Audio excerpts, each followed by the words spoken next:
እንግዲህ እንደሚታወቀው ሰሞኑን በምዕራብ ጎጃም ኢትዮጵያ ወደ ተምሳሌት ሀገር በሚል ርዕስ ላይ ስልጠናዎች ለ3 ቀን ተደርገዋል።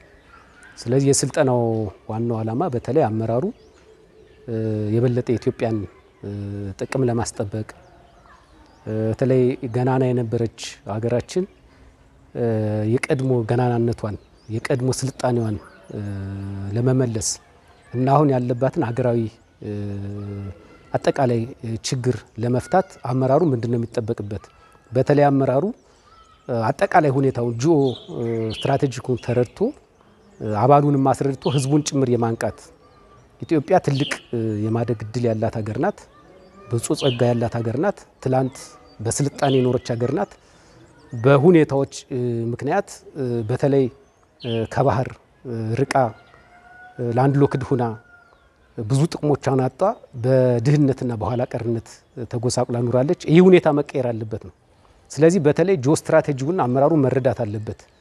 ጂኦ ስትራቴጂ ማለት በተለይ ሀገሮች ወደ ስልጣኔ የሚሄዱበት መንገድ ነው። በምን መንገድ ሂደን ነው ትላንት ያጣችውን በማስመለስ እና አሁናዊ ደግሞ በምን መንገድ ነው የሚለውን ነገር ነው ግንዛቤ የተሰጠ። አሁን ላይ ኢትዮጵያ ከችግር እየወጣች ትልልቅ ነገሮችን ተስፋ ሰጪ ነገሮችን እያሳየች ነው። በተለይ የሁለቱ ውሃዎች ጉዳይ የኢትዮጵያ የድህነቷ የችግሯም የብልጽግናዋም ቁልፍ ጉዳዮች ናቸው። አንደኛው የአባይ ጉዳይ ነው። ሁለተኛው የቀይ ባህር ጉዳይ ነው። ስለዚህ የአባይ ጉዳይ ዳግም አድዋ ድል ተቀናጅተናል። በአባይ ምክንያት ኢትዮጵያ ብዙ ስትፈትን ኖራለች። እንዳትለማ ፍትሃዊ ተጠቃሚነት እንዳታገኝ ሆና ኖራለች። አሁን ግን በህዝቦቿ በጀግና ልጆቿ በጀግና መሪዎቿ ጥረትና ብርታት የህዳሴ ግድብ ተመርቆ አሁን በማግስቱ እንገኛለን። ስለዚህ የቀይ ባህር ጉዳይ ደግሞ ኢትዮጵያ የሚገባትን ነው የነበራትን ነው ፍትሃዊ ጥያቄ ነው ያነሳቸው። ይሄ ደግሞ ተመልሶ በስልጣኔ በእድገት በዓለም አቀፍ አደባባይ ቀና ብላ እንድትሄድ ይህን ግንዛቤ እንዲይዝ ነው አመራሩ ስልጠና እየተሰጠ ያለና ጥሩ ስልጠና ነው።